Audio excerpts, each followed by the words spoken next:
We're going to ask Professor Antoine Schneider from Lausanne University. He's an intensivist in Lausanne to come on the stage, and also Carlos García Camacho with a PhD in health sciences at the University of Cadiz, a perfusionist at the hospital of Cadiz in Spain.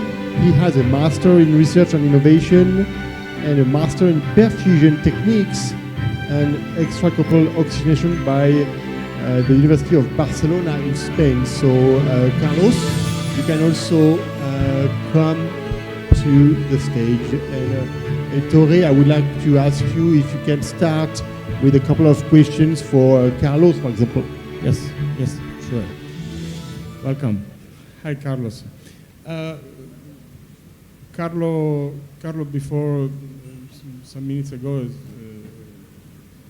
made a presentation about pediatric patients in cardiac surgeries.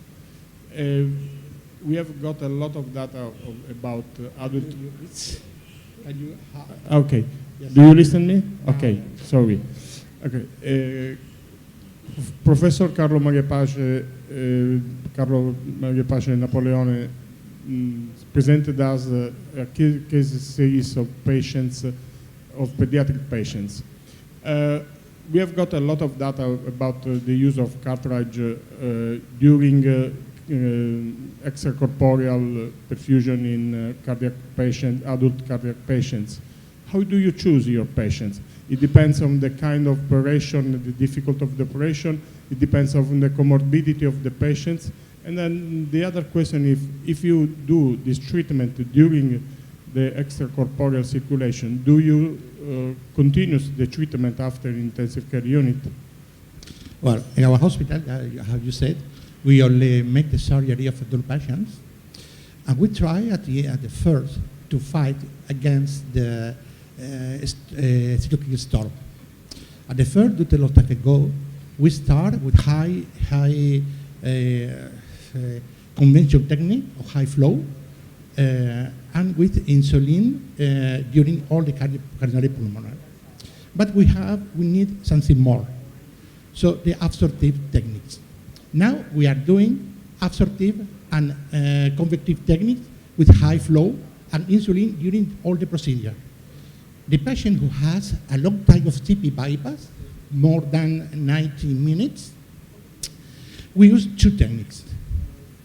And with the patient that they have a problem with the liver, lung, kidney, we start the same method of cardiopulmonary bypass during all the procedure. After the surgery, we can see that the level of lactate in intensive care decrease, and the patient is doing earlier than other patients.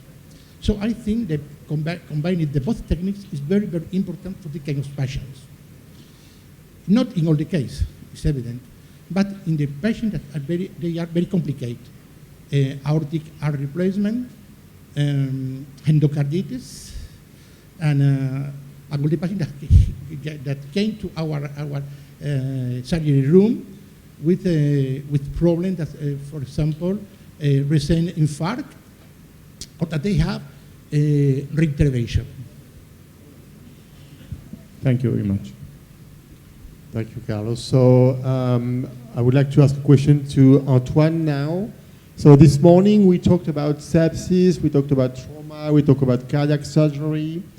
I would like to ask you, Antoine, if you think that hemoadsorption is interesting in all these subpopulations of critical care medicine, or do you have in mind other subclinical populations? And how do you decide to implement the therapy to these patients? Thank you, Thomas, for the question. I think, yes, there are subpopulations that has been evaluated and have been proposed as potential candidates. The patients that are undergoing at-risk cardiac surgeries are among the easiest to be delivered the therapy to, because of course the extracorporeal circuit is there, and so you can directly insert the adsorber inside the circuit, so it's very tempting, and we know it's associated with response, inflammatory response. So it's probably the first ones that we would like to implement the therapy to, if it was shown to be really beneficial. And again, which population is are benefiting from the therapy? That's the thing to be determined in the next future, in the next years. Outside cardiac surgeries, there are other situations where potentially the adsorption can be beneficial, and we've discussed sepsis. And the complicated element with sepsis, of course, is the fact that sepsis is a very heterogeneous syndrome, and the timing of the initiation of the therapy is complicated. There's different phases. If you do too early, too late, and to the wrong patient that are too sick, not too sick. So again, it's about identifying the right subpopulation, even within sepsis. But then there's a wide other variety of patients, and I think you are going to talk about the burn patient, which is another population of which to some degree is easier to study, because we know the time, and the trauma patient that were just proposed in the previous talks, we know exactly the timing of the event, and then it's perhaps easier to determine, to create studies and to evaluate the ability of the therapy. And I think the second part of the question was how? Yes, how do you decide which patient? Are you going to give this therapy to all these patients, all the cardiac surgery patients, or are you going to select some patients in whom you are going to give the therapy? Yeah, of course, I wish I would know the response to the answer. I think we need more research to respond to this question. Obviously, a subpopulation is likely to benefit of the therapy, and further research is really required to identify which patient should be given the therapy to. Okay, thank you very much. Maybe the last question, because I think we are running out of time. So last question for both of you. So in your clinical practice, how do you use these therapies? I mean, in terms of operational characteristics, in terms of blood flow, in terms of duration, what's your practice? So the first thing in terms of, obviously, is to establish a vascular access, unless you're doing an ECMO or a cardiac pulmonary bypass. And similar to any extracorporeal circuit for renal replacement therapy, you need a good vascular access in order to have adequate blood flow, and in order to have the therapy to run smoothly. Then you need to run anticoagulation, and John Prahl has discussed the matter at length.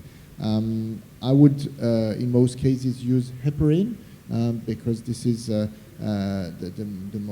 one we have the most experienced. And unless you use continuous renal replacement therapy with the adsorption, you would prefer to have some anticoagulation. It's very important to have high anticoagulation. And then there's the question of the dose or the duration, and there's more and more data suggesting that the maximal adsorptive capacity of the device is occurring in the first hours of therapy. So initially we thought we would run the therapy for 24 hours, replace the circuit, the adsorber every 24 hours. But now there's more and more data that's probably more shorter targeted therapies, perhaps repeated over days or time, would be more beneficial. I think that during the bypass we have a short time to use the absorptive techniques, and I think that it needed to continue the use in the intensive care. It's very necessary, because after the surgery we try to fight against the cytokine storm, but after the surgery continues this procedure. This storm of cytokines. If we haven't therapies in this time, the thing that the perfusionists do during the bypass isn't enough. So the doctor or the intensive care continues with therapy, with extrarenal therapy, with the absorption therapy. I think that the filter that they have now in the market, like with the new machine, with the, I think that, what is filter? I don't remember the filter, only gives 6 hours of absorption. After, continues with convections, because the efficiency of the membrane, of the cancer membrane, only have 6 hours. I think that it's better to use another kind of filters and continues with filters absorption. It's combined like we use on pump. Okay, I can think we can close this session. I thanks all the speakers. I thanks the expert for animating the discussion. And thank you, everybody.